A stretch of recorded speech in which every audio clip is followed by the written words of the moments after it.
नमस्कार। चलिए आज बात करते हैं भारत के एविएशन सेक्टर के एक बहुत ही बड़े प्रोजेक्ट की। नोएडा इंटरनेशनल एयरपोर्ट जेवर। ये सिर्फ एक और एयरपोर्ट नहीं है, बल्कि इसे एक ऐसे प्रोजेक्ट की तरह देखा जा रहा है जिसमें पूरे देश की तस्वीर बदलने की क्षमता है। एविएशन एक्सपर्ट डॉक्टर वंदना सिंह का ये बयान अपने आप में इस एयरपोर्ट की अहमियत बता देता है। वो इसे एक गेम चेंजर कह रही हैं और आज हम यही समझने की कोशिश करेंगे कि आखिर क्यों। लेकिन सवाल तो यही उठता है ना, कि ये सिर्फ एक और एयरपोर्ट से कहीं ज्यादा कैसे है? आखिर इसमें ऐसा क्या खास है जो इसे इतना ज्यादा महत्वपूर्ण बना रहा है?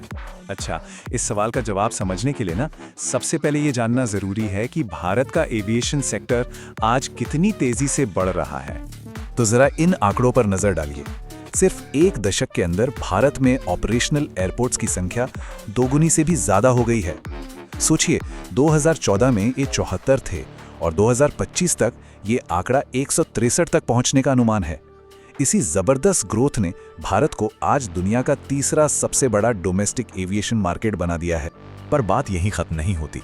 जेवर एयरपोर्ट की कहानी सिर्फ पैसेंजर्स की नहीं है, इसका विजन इससे कहीं ज्यादा बड़ा है। इसे एक मल्टीपर्पज एविएशन हब के तौर पर तैयार किया जा रहा है।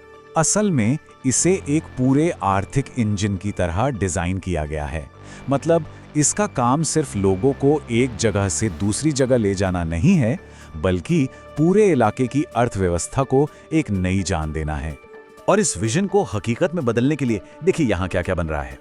एक डेडिकेटेड कार्गो हब है, एक लॉजिस्टिक्स पार्क है, एमआरओ की सुविधा है, मतलब एयरक्राफ्ट की मेंटेनेंस, रिपेयर, ओवरहॉल सब यहीं होगा, और साथ ही वेयर हाउसिंग का एक बहुत बड़ा नेटवर्क भी।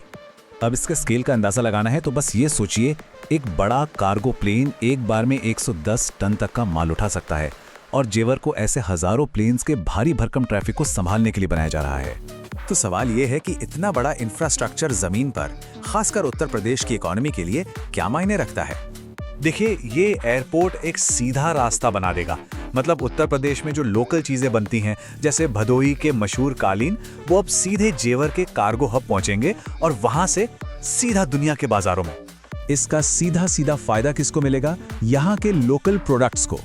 सोच कर देखिए, भदोही के कालीन, मुरादाबाद का हैंडीक्राफ्ट या लखनऊ का वो मशहूर जायका, इन सबको अब ग्लोबल मार्केट तक पहुंचने के लिए एक सुपर फास्ट हाईवे मिल जाएगा।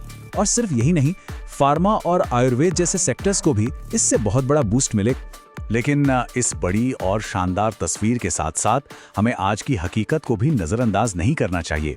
हवाई यात्रा से जुड़ी आज की चुनौतियों को समझना भी उतना ही ज़रूरी है। एक तरफ सपना है हवाई चप्पल से हवाई जहाज़ का, है ना? पर दूसरी तरफ हकीकत क्या है? आसमान छूते टिकट के दाम और एयरपोर्ट पर फैली अव्यवस्था। और इसकी एक बहुत बड़ी वजह है अब्यूज ऑफ डोमिनेंस। सीधे शब्दों में कहें तो ये वो सिचुएशन है जब कोई एक बड़ी एयरलाइन बाजार में अपनी ताकत का गलत फायदा उठाकर अचानक टिकट के दाम बेतहाशा बढ़ा देती है, जैसा कि हाल ही में एक नेशनल क्राइसिस के दौरान देखने को मिला था। तो सबसे जरूरी बात क्या निकल कर आती है? यही कि सिर्फ जेवर जैसा वर्ल्ड क्लास इंफ्रास्ट्रक्चर बनाने से काम नहीं चलेगा।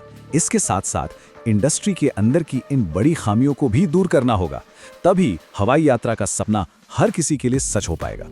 और देखिए, यहीं पर जेवर एयरपोर्ट की भूमिका और भी ज्यादा दिलचस्प हो जाती है, क्योंकि इसे बनाया ही जा रहा है भविष्य की सोच के साथ, ताकि एक वर्ल्ड क्लास फैसिलिटी बन सके। जेवर को एक ग्रीन एयरपोर्ट की तरह तैयार किया जा रहा है। मतलब सस्टेनेबल फ्यूल, कम से कम प्रदूषण। यहाँ आर्टिफिशियल इंटेलिजेंस और ऑटोमेशन का जबरदस्त इस्तेमाल होगा। ईज ऑफ डूइंग बिजनेस पर पूरा फोकस रहेगा। और लक्ष्य बहुत बड़ा है, इसे दुनिया के टॉप 5 इंटरनेशनल एयरपोर्ट्स में से एक बनाना। सिर्फ कार्गो के टारगेट को ही देख लीजिए, ये वाकई चौंकाने वाले हैं। विजन 2030 तक इसे लगभग 3 गुना बढ़ाने का लक्ष्य है। ये कोई छोटा मोटा जंप नहीं है, ये एक जबरदस्त छलांग है।